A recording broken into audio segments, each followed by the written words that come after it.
Hello everyone, Wangel here, and welcome back to the Mousillon campaign for Mortal Empires. Now last episode saw us tear the heart out of the Dukedom of Haravon, as we not only defeated their faction leader Cassian in battle yet again, but we also secured all of their territory and shattered their armies, so there's only a couple of knights left in this army here outside of Quillis. Now I'm quite happy to let these remnants fade into obscurity at this point, as we have other matters we can attend to. And one of those matters being up here in the north with the dwarves of Karak Ziflin. Now the ruling clan of the Hold, if we click on them, is Clan Galstock, and these guys declared war on us in the previous episode if I remember right. And I want to show them that it was a mistake for them to do so. But before we actually attack them, I wanted to bring up two things in particular, because I had spent a little bit of time before starting the recording to check them out. So firstly, blood kisses and bloodlines. Now I had to look through the different bloodlines to see which one might be the best for us to aim for, and in my opinion it's going to be the blood dragons we want to aim for first. Now don't get me wrong, the others provide different bonuses, like the Fallen Knights here give us major levels of casualty replenishment and stuff like that. But the reason why I want to go for the Blood Dragons first is because when we get all 3 levels, as you can see here, this will give us immunity to untainted attrition, meaning we can go practically anywhere.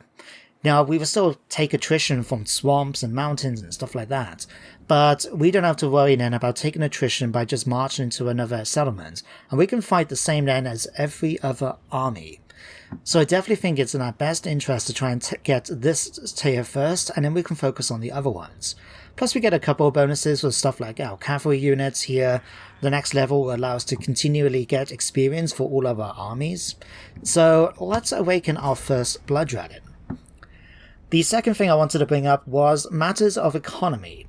Now this was something mentioned by Alvar Rio in the episodes of the last video, where he suggested having a look to see which buildings synergize with one another.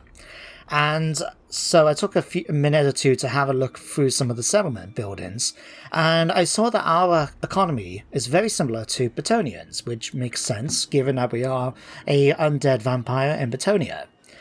Now, if I can give a good example to you guys, let's use Quillis. I think that will be a good one here. In fact, no, let's use Haravon, even better. So, if you're unfamiliar with Bretonnian economy, Bretonnians have 2 major buildings. They have an industry chain building and an agriculture chain building. Agriculture tends to be a little bit better because it increases your peasant cap, but you can only build one or the other in a region. If you try and build both, it actually reduces the amount of money you make. But for whichever building you get, there is a supplementary building that increases the income from that industry building, or, that economy building, I should say. So for the, the Weaving House, if I remember right, you get storage cellars. For the agriculture farms, you get the windmill, and those increase the amount of money you get from that particular income. Now for Mousillon, you have exactly the same thing. So if I move over here, we have our 2 buildings here. We have snail hunting grounds and our fields. And as you can see, the higher we go, the more money we get, but we also get the caveat that we cannot construct the opposite one in the same settlement. Now, if I move over into our military recruitment buildings, if we build a training field in areas with farms, we gain bonus to income from them, up to 50%. And likewise, if we build a swamp in the areas with snail hunting, we gain a bonus to income from that. Now, if we have a look at some of the unique resource buildings, it doesn't really matter so much for this one, but I believe in Quillis we have grazing, don't we? Yes, we have grazing pastures, which again give bonuses for farms in the local region. So it's a good idea for us to have a look at these, because while it's nice to be able to get some military recruitment done, economy is going to keep our armies going and allow us to recruit even more. So it's definitely something we want to focus on later on in the campaign, or even start doing so now. But so it's definitely worth having a look to see what we can do about that. So with that in mind, I'm actually going to destroy our tap room first and see about going for something there. And do we need that here in Haravon? Probably not really, do we? Nah, we'll get rid of it. Now, that's everything I wanted to bring up. Let's go and kill us some dwarves. Now the thing is... Oh no, that was the other thing I wanted to check out, because I don't really know if I want to have Karak Ziflin under our control. It is unpleasant climate, and the province itself is stretched out between these two regions here, and Grunzint up here. Now, we may be getting it anyway if we head our way towards Marienburg, but it's a very spread out province, and a bit of a hassle to get. So, what I noticed when I was looking through the economy buildings is that we have a very good attitude with the Barrow Legion. So I wanted to check out to see if we can get any alliances with them. We've already got non-aggression and military access, so let's have a look. We can. We get trade agreements, we can get defensive alliance, and we might even be able to try and get some more dark magic. What do you guys think, 900? Let's have a look. No. But they are willing to pay 300 and a defensive. Let's see if we can change that around again. Okay, they did say no to 900. What about 600? So trade agreement, defensive alliance. Yeah, okay. That's going to help us out a bit. In that case, actually, did we have... No, we don't have the region trader mod. Bugger. Okay then, that's fine. What we'll do then is just burn down Karak Ziflin, and if they want to come in then and colonize it afterwards, that's completely fine by me. But what I couldn't help but notice that we actually had a pop-up come up. We've managed to unlock another Black Grail Knight, Sir Ukazin, I should say. Okay, so you guys can have a read through his description here if you're interested. But I think now we've actually unlocked them all, haven't we? Let's have a look. Yes, we've got Sir Kazin here, we've got the Butcher Bianca, we've got the Diplomat, we've got the Sorceress, Lady Diosament. She's the another legendary leader we can have. I think that's all of them, isn't it? I think this is from another mod, so ignore those. Oh, old one. So, Knight of the Flame, win the battle. Hang on, can we do that? Oh my god, we can. Okay, definitely want to see about doing that eventually, because did I read that right? Was that as a Vargulf? A former Duke of Mousillon. So after successfully recruiting all Malabad's lieutenants, they have gathered in the Ducal Palace to plan what to do next with their conquest of Bretonnia. So apparently Borges has come forth with information about the former Duke of Mousillon, a Vargulf simply called the Old One. Apparently he has disappeared into the wilderness, but the five of them are certain that the beast still lives. That could be quite interesting. But I imagine we need to recruit an army for Malabad first before we can actually do it. So, in fact, we can check, can't we? Yeah, win the following battle. What do they have? Christ, we're going to be facing a lot of Dark Elves. But that's really cool, and fair dues to Mixu if he was able to actually incorporate quest battles into this. But we can't do it at the moment. Required characters not currently commanding an army. Okay, so we need Malabad. But anyway, that's enough of that. Let's actually go now and kill some dwarves, shall we? So how do we want to do this? We might as well take advantage of our lightning strike and go after the army outside. Warwick Granite Hand. So let's go and kill him off. And then we'll attack the hold afterwards. Oh wow, bounce bar isn't actually too bad. Well, let's take lightning. Wait. Hang on. I'm just impressed that I would have thought the reinforcements would have provided more to the balance of power than they have. So their army's still relatively strong, but ours of course is much better. We're just going to go ahead and auto-resolve this. Oh. Not only was a Pyrrhic victory, but we actually lost our regiment of renown here, the Bastardiers of Chalon. Bugger.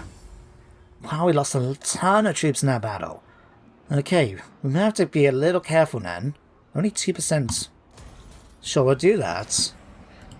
Alright, let's see what happens when we attack Karak Ziflin here. Okay, bounce bar is again within our favour. But I don't want to lose one of our units, because the last thing I want to do is lose something like the Black Knights or something. So let's fight the battle myself, and see if we can keep our people alive, relatively speaking. Well then guys, here we are outside the hold itself, where we managed to draw the dwarves away from their walls, and attack them out here in the open. Or at least, that's my headcanon for us fighting an open battle against Karak Ziflin. But as you can see, we're starting the battle off with us moving our entire army straight towards the enemy force. If I zoom out a minute and speed things up a little bit, you can see that the enemy are busy redeploying over more to the left, meaning that I'm just marching forward as quickly as we can. Now, I'm going to slow things down a little bit once more because I wanted to show off the Dreadwings, which I deployed in a flanking maneuver all the way back here. There's a little corner right here outside the enemy's deployment zone, which if you can fit a unit in, could really help out in battles. But here they are. This is our Dreadwings, Blood Dragons, riding Hellsteeds. Don't they look cool? I know they're very similar to the Red Duke character and a Blood Dragon character anyway, but considering this is our equivalent of Royal Pegasus Knights, I just think they look nifty, you know? Like the meme. Anyway, you can see the dwarves are still trying to march into position. Oops, don't need that tooltip. Thank you, game. Still trying to get used to all these. But anyway, you can see the enemy is still trying to get into a different position, although as my army was marching forward to get closer, the crawlers started opening up on the Red Duke, and I decided, what the hell, why not just start the attack? So the Red Duke and Mina are going to be charging forward into these units of crawlers. Easy pickings for our characters, but I figured we might as well start the blood flowing early. Ready to manage to get a bunch of kills over here. Now this is thanks to him using Heart Piercing, which as you can see is increasing his damage quite a lot. And he is also using an ability called Bloodlust with Mina to increase that, her armor piercing damage. Now we also had a whole bunch of dwarves about to charge into his position, so I summoned a unit of zombies just to try and pin a number of them in place. And here is where I wanted to try out something to see if this combination worked. Now if you remember, Mina is a Law of Death magic user. So what I end up doing is first of all using Soul Blight to reduce the enemy's armor and their base weapon damage. And then in a nice big clump like this, I used Assault of Stone. I wanted to see if reducing the enemy's armor was going to cause more damage to the units than leaving it as full armor strength. And I think that made quite a significant impact. I don't know about you guys, and I don't know if that's actually a thing in Warhammer too, but I thought that was quite a cool thing to check out. But anyway, at this particular point now, our front line is starting to engage. We got our hags over here attacking some miners, other units just trying to pin enemies in place really, scattered across the map. We had a giant miscast here thanks to the Red Duke trying to use upgraded Invocation of Mehek. And at this point now, we've got a textbook rear charge by our cavalry units. Black Knights are just charging straight into the Crawlers over here and over here. We even got our Dread Knights charging in towards here to help things out a bit. And likewise behind us, we're destroying enemy units and charges. This unit of miners is already starting a retreat from a rear charge by the Black Knights. Now focus on this unit first rather than the ones with the hag, simply because the two spear units are quite weak. I didn't want them taking any more casualties than they may have taken. Now at this point over here in the main clump of the battle line, we are still buffing up our units and debuffing enemies using Soul Blight and similar spells. But with all the rear charges that my cavalry have done, we're already seeing a lot of enemy units starting retreat, which is fantastic news. Really making it so we get rid of them nice and quick and not have to worry about taking too many casualties. Now at this point you can see we've got troops moving over. We've basically eliminated this battle here. The Black Knights have charged in to deal with the minor unit here. And really, this battle is not going to go on for much longer. The enemy's morale has plummeted. A lot of their units are already starting to waver. There's going to be a couple of holdouts. Where can I spot one, for example? Where are the characters? Ah, here. We've got units like the Longbeards here, I should say, that are actually losing, but morale is still hanging on okay so far. We've also got battles going on, like the Thane here is fighting my Vargulf in combat. Not the best unit to be trying to fight a duel against, I must say, but Thanes are stubborn and tough if nothing else. And over here, you can see that Rune Lord is trying to take on the Red Duke, Mina, and the Red Duke. Not a combination you'd want them to do. I think at that point I end up trying to use a spell, but at this point though, the entire enemy army is shattered, and victory is ours.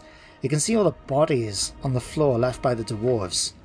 absolutely shocking and showing a devastation of those weird charges by the Black Knights while they are facing, fear-causing units. Our units were, well, kind of damaged, but we were still able to do more than enough damage against the dwarves to win this fight. So with this, let's go back to the campaign map. So there we go, guys, a decisive victory after a textbook battle. But most importantly, though, we were able to make sure none of our units actually died or took too many casualties, and we're in a position now to decide the fate of Karak Ziflin. Now, like I said, it's tempting to actually occupy it just because it's extra territory, but given its location, I'm just going to go ahead and burn it to the ground. Nice and easy. Now, as you can see from the pop-ups, we defeated Kurgan Ironpick, and we have now destroyed Clan Galstock. Oh, we picked up the Ward of Flaming Death, so we can actually have a character shoot fireballs. Cool. And then carrying. Okay. Like, I don't know what's going to happen next with Karak Ziflin. I imagine that either the Barra Legion are marching to occupy it, or somebody is going to. But we don't have to worry about it. Instead, we'll have to take some attrition for the moment until we can move back towards Montfort in the following turn, but that's okay. The attrition isn't actually that bad, so I'll accept it. In the meantime, though, what else have we got available to us? Eustache here. Let's actually see if we can get you... Do you want to go after Carcassonne? Yeah, go after Taggart for me. 76. Success.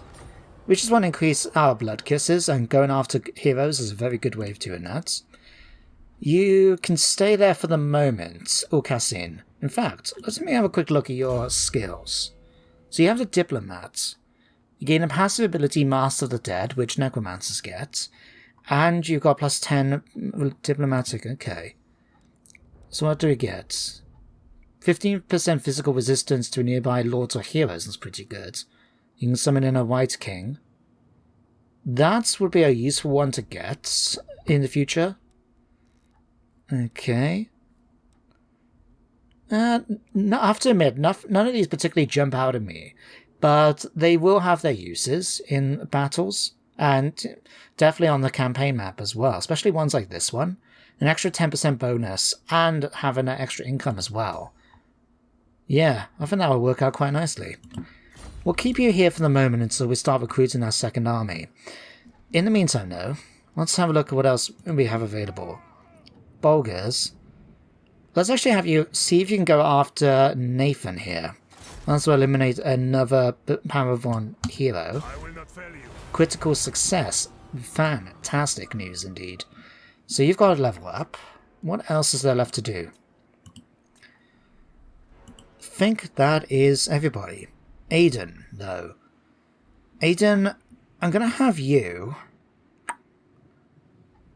I'm actually going to have you head towards Massive Orcal and steal some technology from them. That will do quite nicely for me, thank you. Now, we have 10,764 dark magic. We want to spend that. Now, with our mount, we should actually have enough to upgrade the palace. Have we not? Yes, we do. Okay. Now this is going to be a nice upgrade, because not only is it going to allow us to recruit Graveguard and Black Knights with lances, but as you can see it also allows us to get Black Grail Knights. Now I was actually having an interesting discussion on here with another viewer, Daniel, who was sharing his dislike for the Black Grail Knights, and I do agree with him to some degree, but I tell you what, rather than talk about it now, let's go through and do it in the end turn phase. So, remind me to come back to that, guys. In the meantime, Red Duke, what do we want to go with for you? To be honest, I kind of want to go for one of these two, because when did we get Zombie Dragons? Level 18. We're actually not too far away from that. Okay. So we can either go for a more immediate bonus for our cavalry units with Lance of Bretonnia, or we can go for the Order Draconis, which will give us benefits to Blood Knights. But we can't recruit Blood Knights without using the ritual, thanks to the mods we're using. So instead, let's just go for Lance of Bretonnia with you. And then Aiden, let's have a look. Can't upgrade that yet. Let's go ahead. Another Invocation of Nehek. Eustache, could go for bound in by contract. Unspottable. I think those could be useful, given that he could potentially join up then with our next army. Yeah, let's actually go for the Rusting Blade for the moment. Mina, we've now managed to unlock the final 2 spells from the Law of Death. Now, the Fated Buna is very funny, just because, as you can see in the tooltip, the targets of the caster will actually laugh themselves to death. That's really, really funny to use, but the Purple Sun is a little cheaper. So I'm going to go for that one for the moment. What we probably want to do next is get magical reserves, but I just want to see that in battle at least once when we can. So do that. Bulgars, you can now have Assassinate and Assault units. Anybody else then? Okay, yeah, you can just stay here. Settlement upgrades. Alright, we can upgrade Aquitane, but in 4 more turns we'll be able to upgrade Bordeaux. So I'd rather spend the money on that, and then we can upgrade Aquitane quite quickly afterwards. So let's leave that. An imminent rebellion, also here in Bordeaux, gotcha. We'll deal with it with the army when we get a bit closer. But there we go, end turn. But why is it staying there? I don't know. But yeah, Black Grail Knights are a very interesting point when it comes to the lore of Bretonnia. Now, the first time they actually appeared was in the Warhammer game Dark Omen, which came out for the PC and the PlayStation 1. They were one of the items, I guess you can say, that were going to resurrect the Dread King. And it was the whole thing with originally people thought it was a unholy grail, like similar to the Grail of the Lady, and then it turned out to be a regiment of black, Grail Knights that had been risen from the dead. Now, in later Warhammer lore, it seems to be, as you can see with Malabad and that instead the Knights of the Black Grail just became a name for his knights, his inner circle. And I can agree with what Daniel was saying about the issue with Grail Knights becoming undead, because according to the Bretonnian lore, a Grail Knight's soul, upon drinking from the Grail, is actually, kept by the lady. So when the Grail Knight dies, she will get his soul. So it doesn't make real sense that they will be able to be resurrected from the dead. But hang on, Skull Smashers. Nah, we're gonna go and kill you off at some point. But I can sort of see a reasoning behind being able to at least get a couple of them, because my mindset is this: Mousillon is an area corrupted by dark magic. Its position is the furthest away from the touch of the lady. Her strength is very weak there, right?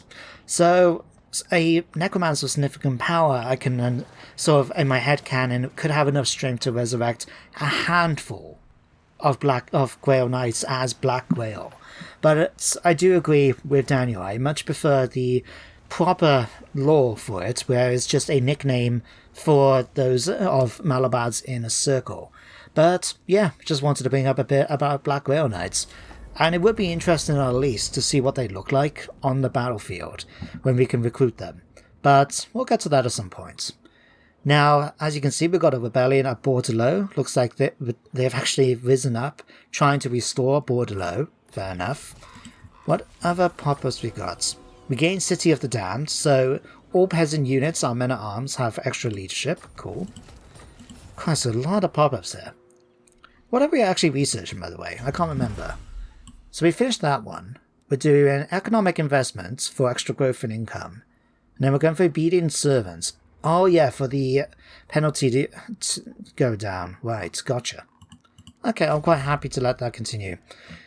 Right, in the meantime, looks like the Barra Legion actually took care of Ziflin. That's fine by me. Now, can we go... We can't quite reach them. Bugger.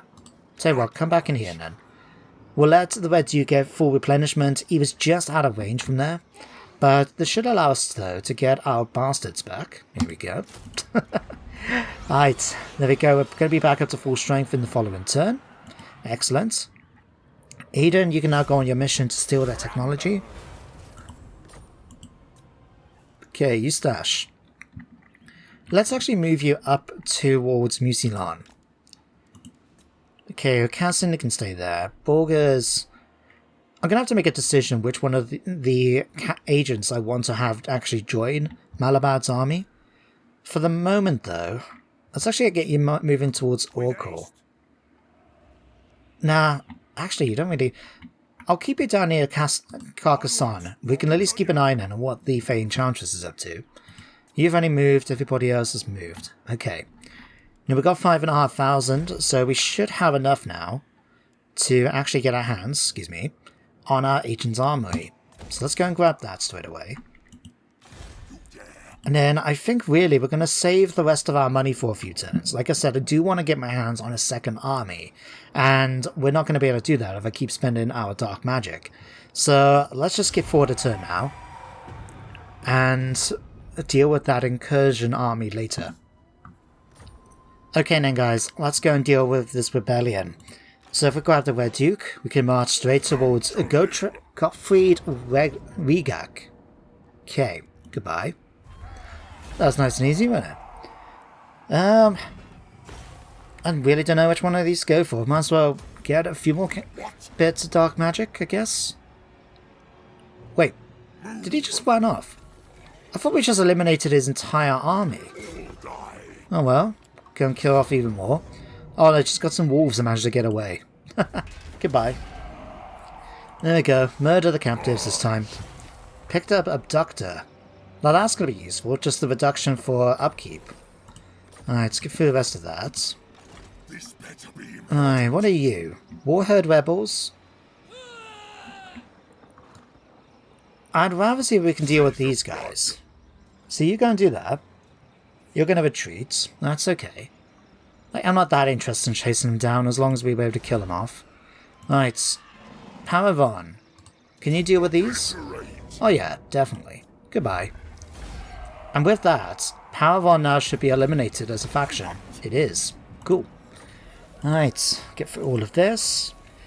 Now this does not mean that Cassian has been defeated. Thanks to us using the Recruits Defeated Lords mod, he could appear in another Bretonnian faction at some points. Depending on which one depends on the relationship his faction had with them. So if he was more friendly with Carcassonne, we'll probably see him with Carcassonne. And likewise with Corian up to the north. We'll see what ends up happening. Now what I would like to see is one of these Wood Elf factions armies going after the Warherd here, but we'll have to wait and see about that. Quillis, let me go for Fields with you. If we can drop this eventually, because we don't actually get walls from building a tier 3, just like with Bretonnia. Instead we get them from doing a tier 3 settlement. So it would be nice to be able to use the building slots for something else. But we'll see about that. We'll get you moving down towards there. Okay, Ada, not really much I can get you to do at this point. You can just wait around here for now. You can stay here. We've got 2 more turns before we can upgrade Bordelot. That's okay. Alright, Mina. Mina. Let's go for magical reserves and an upgrade to the Purple Sun. When we get the last tier then, we can actually reduce the amount of magic it's going to cost. As for the Red Duke, we're 1 turn away from getting a zombie. Although, hang on. We're level 17 now. Yes, we can get our hands on his unique weapon, the Blade of Leaping Gold. Perfect. That's all of his magical items done. And as you can see here, this is actually an item he managed to gain when he was human. He took it from the Emir of Araby when he defeated him in single combat. I think in the tabletop, it used to just be an item that gave like +3 attack or something like that. It's been a while since I've seen the Warhammer Fantasy, but I'm pretty sure it gave that as a magical ability. But yeah, quite cool. Oh, he's got another point as well. What am I going to spend you on? Let's increase your defense abilities. Let's go for Blade Shield. For the moment. We gained some more Blood Kisses, so we could unlock one of the other ones, but we need 6 to undo the next level of the Blood Dragon. So we'll leave that for the moment. And we might as well actually start recruiting our second army. So I do want Malabad to lead it, But the problem with Malabad is that his unique ability here, the Serpent, as you can see, it increases the recruitment cost for undead units. Now that's going to be annoying because that's most of the units we're able to recruit. So what I'm going to do instead is cheat a little bit. I'm going to recruit the army using Nicolette here because we don't have to pay for her recruitment cost. So we'll get her to lead the army. We'll put Aucassin in. And we'll get Eustache to go in eventually too. Where is he actually? Here. See, he can come and join the army too. Borgers I'm going to keep as a campaign agent. I would probably actually want to put a magic... Oh no, Aucassin is actually a magic user, isn't he? Is he? Yeah, Invocation near Heck, raised dead. Yeah. So, we've got that. So, what it means now, we can just recruit units at our proper cost. Now, given that we are going to be using the Serpent, I think it's much more quite fitting that he has humans in his army. So, let's go, first of all, for some polearm units. We will be having undead, especially knights, but for the moment, though, we have to make do. So, I do want to, like I said, just have a couple of men-at-arms and stuff like that. So, we'll go for something like that initially. Let's save a bit of money from there. And I think that is everything, actually. Is there anyone else we can try and do any trade agreements with or anything? We've got a non-aggression with a Crooked Moon, but we can't do anything about it. The dreaded Warherds, nope. Kuyan, I'm not going to care about because we will eventually be going after you. And you're not interested anyway, which is fair enough. Right. In that case, let's end things here. We'll have a look to see what happens during the end turn phase, and then, yeah, if nothing interesting happens, well, even if it does, we'll bring the episode to an end then. Right then, guys. Not much actually happened in the end turn phase, although I was happy to see that Lord Dieth himself came out of Val's Anvil to go and kill off those beastmen, so I was quite happy there. But more importantly, we've got an opportunity now to head towards Massive Oracle. Although, I don't know, do we want to game for that, or... Oh, hang on, they've actually gone now. Huh. Before, there was two quite big stacks of wood elves right here. And I don't actually know, are Kuyan at war with them by any chance? No. Although they are at war with the Knights of Origo. Interesting. Huh. But anyway. Yeah, what I think we'll do then is next episode we'll go after Massive Oracle, because their full stack is now marched off yet again towards Helmgard. So this will secure us a one-region province, so we can do the commandments, the edicts, that's the word I was thinking of, edicts, and it'll be a major settlement as well, so we'll be able to use that to some degree. And then we'll head down south, go after Carcassonne, go after Brion, and then we'll be able to push up then in order to deal with Artois, and then eventually Corion. And then that should be Bretonnia then, completely under our control. But that's all going to be happening next time. For now though, guys, thank you very much for watching today's episode. Hope you enjoyed, and you do join me next time, of course, for some more Warhammer. But until then, everybody, take care, stay safe, and goodbye for now.